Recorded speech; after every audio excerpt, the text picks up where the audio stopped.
and today I'm just going to be talking a little bit about some of the adventures that I've got up to. Just quickly before I start, I have a whole load of prizes to give away at the end. So, if basically the plan is, if I give out an email address, you respond to it with your name and a reason why you think you deserve the prize, and then at the end I will hand some stuff out. We've got a rope here which is, if any of you guys are climbers, which retails about £95. So that's quite cool. So anyway, basically I gave a talk here in 2010 entitled Climbing Mount Everest Within a Year, and it was kind of a how-to guide. Basically, today I'm going to be talking about why everything I said then was totally wrong, and going and basically explaining how the reasons why that's all changed, my views have changed. So I kind of got into mountaineering aged 12, 13, indoor rock climbing, and that was kind of where it all began. I used to compete and do lots of sports climbing and all that kind of stuff. It was quite tame, but at the same time gave me an idea of kind of what climbing is, and the thrill and the enjoyment and all that kind of good stuff. And the kind of personality that I am, I always have to take things to the extreme. So it wasn't long before I ended up moving on to climbing in Snowdonia, climbing in the Alps, and then thinking about going off to outer regions, climbing bigger mountains. So in 2010 I kind of went on my first big expedition, which was to Kyrgyzstan, to a 6,300 meter peak called Peak Chapayev. And the reason behind this was basically all of these mountains that I did in that 2010 period was with my, the goal of going off to eventually be able to climb Everest within that year. So that was kind of the first step. So I went off there, and it was Scottish grade 2-3 mountaineering. So it's relatively technical, but at the same time within my limits. And the good thing about Kyrgyzstan is that basically all the climbing that takes place there is unsupported. You don't have any porters, you don't have Sherpas. Everything you carry up the mountain is basically you carrying it on your back. So it means a heavy weight, but at the same time gives you a lot of experience of what mountaineering is. So I kind of got back from that, went off and then began the next expedition to Nepal to climb a 7,200 meter peak. So you can see the progression, it went 6.3, 7.2. And that mountain was called Farrelly. And if I successfully summited it, I would have been the youngest person to climb it, which I'm happy to say I did. And basically that expedition was totally polar opposite from Kyrgyzstan. It was fully supported. You woke up in the morning, the zip opened, in stepped your porter with coffee and porridge, get that down your neck, and then packed away your tent and basically helped you up the mountain. So it was a lot more supported, a lot less interesting, but at the same time still a really cool place to be. So I moved from there, got back to the UK. At this point I'm feeling very arrogant about what I've achieved, even though it's pretty much nothing. And then I moved on to go to Argentina to climb a peak called Aconcagua, which is effectively a trekking peak. And it was on this expedition that I got the shock of a lifetime. On our summit bit, unfortunately one of the team got cerebral edema, which is swelling of the brain caused by altitude. And that's a lot about what big mountain climbing is. It's dealing with altitude and being able to overcome that rather than necessarily overcoming the technical aspect of the climbing. So he got cerebral edema, and it turned into a rescue attempt. And unfortunately we were unable to get down back to our tents before nightfall. The storm came in, and the result of that was that 4 of us ended up with frostbite, and unfortunately he passed away. So me as an 18-year-old guy, having been on 3 big expeditions, suddenly having to overcome that and to be forced to deal with that was a really big thing, and I learned a lot from it. And so instantly with getting frostbite, Everest was out the window, and I had to completely change my kind of way of looking at things, and in a way it was for the better. So I came away from the expedition kind of having to rethink, why am I climbing? What am I getting the enjoyment from? What is my main goal out of everything? It's not ticking boxes. It's about having fun. That's why everyone does. That's why everyone goes off to weird countries. That's why everyone gets involved in climbing. And I'm sure if any of you have travelled or done any climbing, you'll understand what I mean. It's about having fun. That's why everyone gets into it. And unfortunately, the kind of the big mountain climbing attracts very motivated people. It attracts people who are very goal orientated, and although that's a good thing, that's not necessarily a bad thing. For me, I realised that that wasn't what it was all about. So I came back to the UK. Had to go through the hospital process, sorting out my hands, which at that point were black. I had very minimal feeling. And I kind of had a 6-month period before going off to university, and I thought to myself, what am I going to do now? So I signed myself up to the Mongol Rally, which is a car race from London to Mongolia.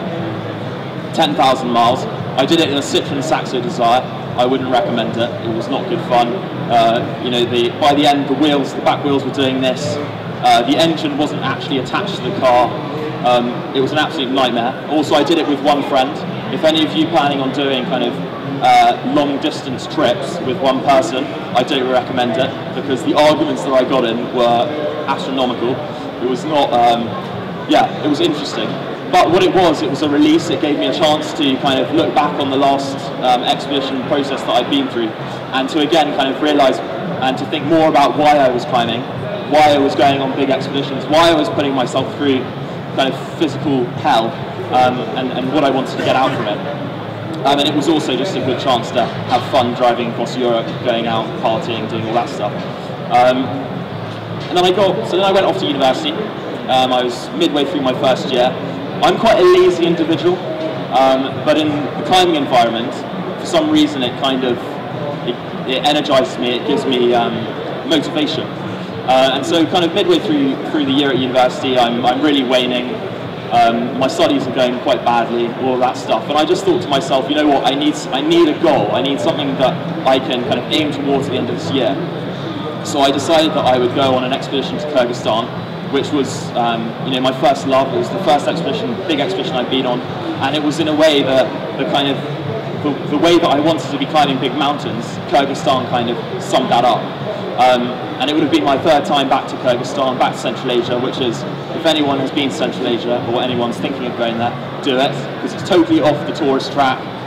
No one, you know, there's almost no people who speak English. You go into a shop, you can almost guarantee you will be speaking kind of 3 words of Russian, and the rest of it will be sign language. Also, I love the fact that they have vodka diplomacy. Everything, if in doubt, it's just drinking vodka. That just seems to be the way it all goes on there. So I went off there, and basically the plan of the expedition was in 2 parts. The first part was 3 weeks of unclimbed expeditioning, which is basically going off into an area where no one has set foot before, no one's climbed any of the mountains. There's no maps, any of that stuff. You're literally just going there and seeing what's around.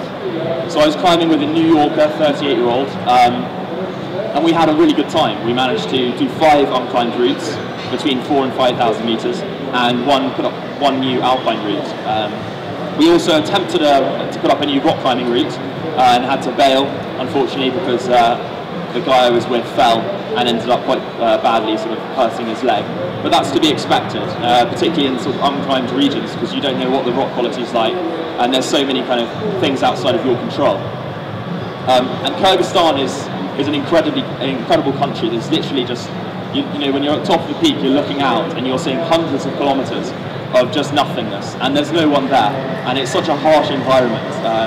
If anyone's been to like Nepal or any high altitude areas, you'll know what I'm talking about.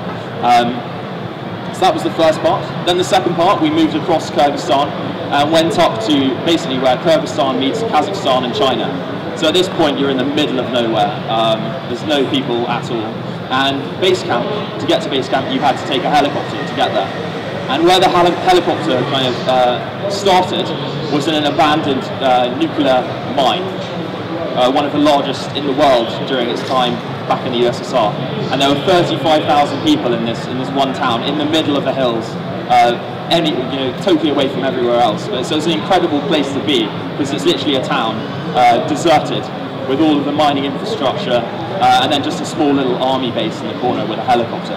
So you fly up, you get off the helicopter, I look up, I see this monster, Kantengri, which is one of the most technical commercial peaks you can climb, and it's just over 7,000 meters.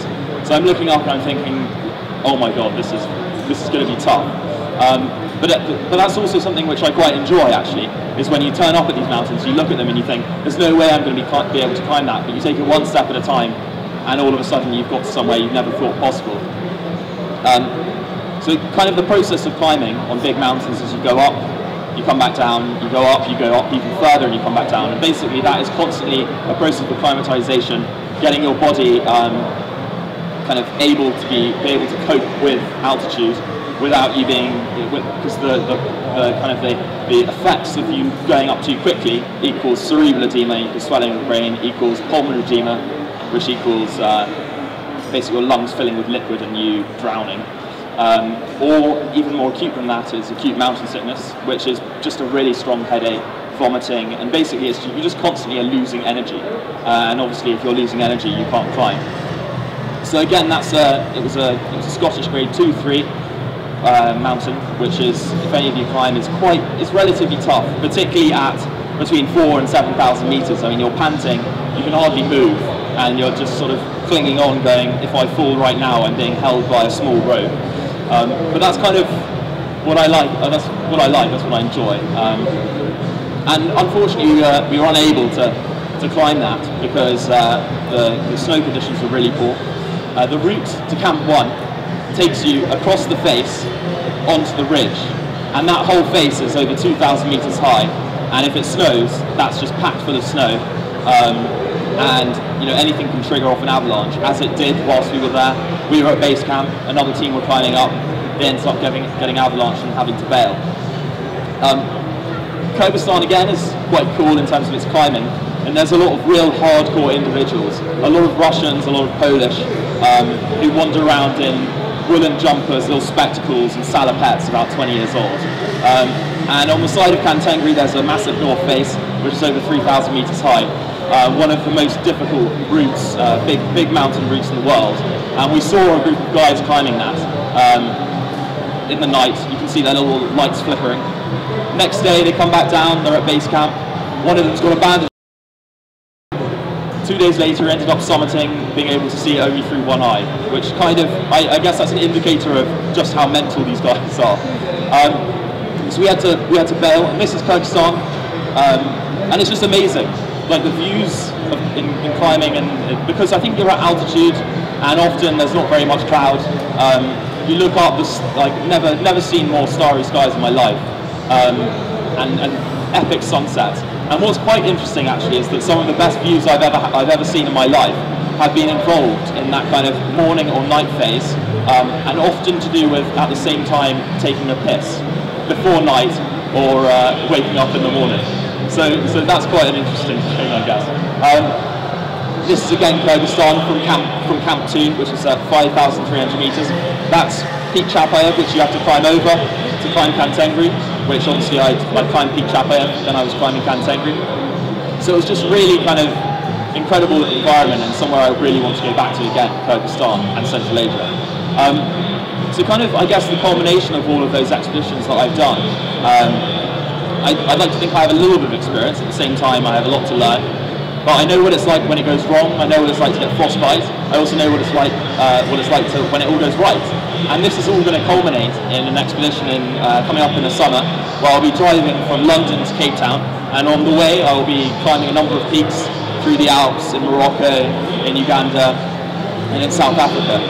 And there will be a mixture of alpine climbs, rock climbs, and in the descents I'll be including paragliding, I'll be including skiing, and I'll be including all sorts of cool stuff.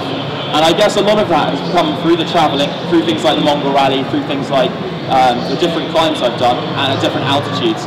I realised that actually you can get the same enjoyment and the same amount of fun out of big mountain climbing as you can out of simply travelling around crazy countries, because a lot of this are the same things. The reason why I enjoy it is because you're thinking, in terms of your thought process, is you're not thinking about very much, which is in comparison to being in the UK, where you're thinking, what am I eating for supper, all of that crap, which actually doesn't mean anything. And so that's why 2013, this summer, is going to be hopefully pretty cool. Moving forward after that, I've got a few options. I'm thinking I might go back to Kantengri again, try it solo, and unsupported. And this is another interesting dilemma, which I'm sure some of you will have come across if you've ever thought about climbing big mountains, is the cross between commercial expeditioning, which means you pay and you go off and climb, and doing it by yourself. And it's an interesting dilemma that has to be kind of thought through, because there are positives and there are negatives of both, and I've come across the positives and I've come across the negatives. Positives, you don't, logistics-wise, everything's being done for you. The team's put together, you don't have to worry about anything, you just pay, you turn up and you climb, which is cool. And I understand that a lot of people with jobs that don't have the time to be able to sort that stuff out. For me and where I am, the negatives of climbing with people who you don't necessarily know, putting your life in people's hands who you don't know, that's too much. And also I quite enjoy the whole process of preparation leading up to the actual expedition. So kind of for me from now on, I'm going to be sort of not doing any commercial expeditioning. Well, that's the plan. And obviously that brings a greater level of risk, because you're doing something with a much less of a support structure around you. So I'll probably have to draw in my kind of my level of, you know, where I'm pushing in terms of technicality, because if I end up falling and there's no one there to help me, it's obviously a lot worse than if there's a whole team around me. That's kind of tangled. So yeah, anyway, I know that's been brief, but I just wondered, do any of you guys have any questions? How do you fund all this? It's a mixture of supporting it through sponsors and supporting it kind of through student loan and family, all that stuff. But I realised that actually a lot of this stuff can be done on the cheap, a lot cheaper than you would think. And I like, friends at uni are always like, how the hell have you managed to be able to do this? And actually I've realised that if I spend my money rather than going to, I don't know, Ibiza on holiday, you know, I can save that money and go and do climbing here, and it is probably around the same price, I would think. And for me, I get a lot more out of it than going on Ibiza, although that would be cool. I don't know, I guess it's just about using your money wisely and using the time you have effectively. And I know obviously that's a big thing for a lot of people, because you either have jobs or you're at uni, or time constraints is a thing. Any other questions?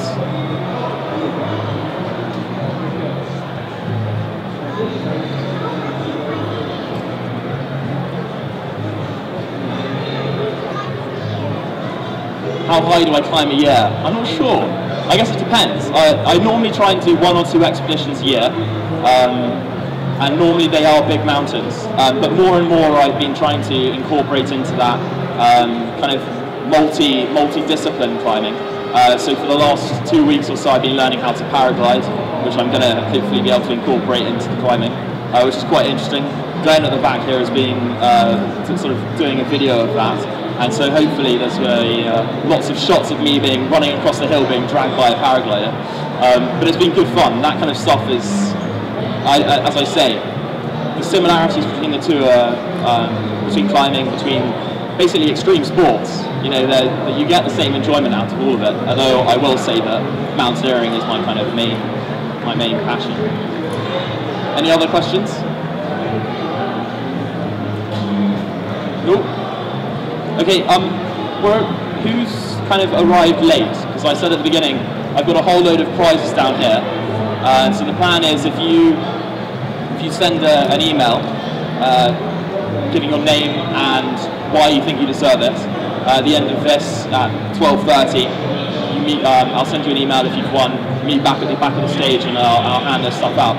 The email that you need, if any of you want to get out, if you want to win stuff. This is a 60-meter rope worth £95. So, and considering how few there are of you here, I have no doubt one of you will. You've got a good chance of winning it. So the email you need is mail at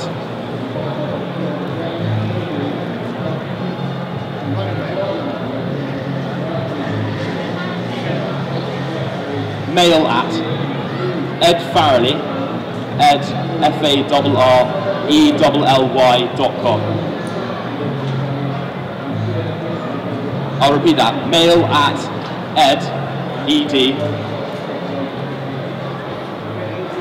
Farrelly, FARRELLY.com.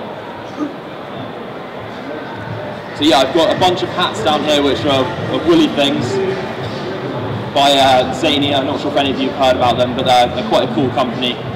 They do funky hats, and Edelrid, who are kind of my climbing hardware sponsor. So do any of you guys have any more questions? Or there must be a few. Come on. No? Okay, what I will... Yep.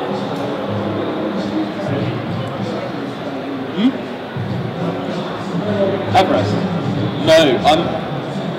So obviously I had set out with the intent of going off to climb Everest, and that was partly how I got into the whole mountaineering kind of thing. But actually, I never went off to climb it, obviously because of the frostbite, and I'm happy that I didn't, and I don't intend to anytime soon.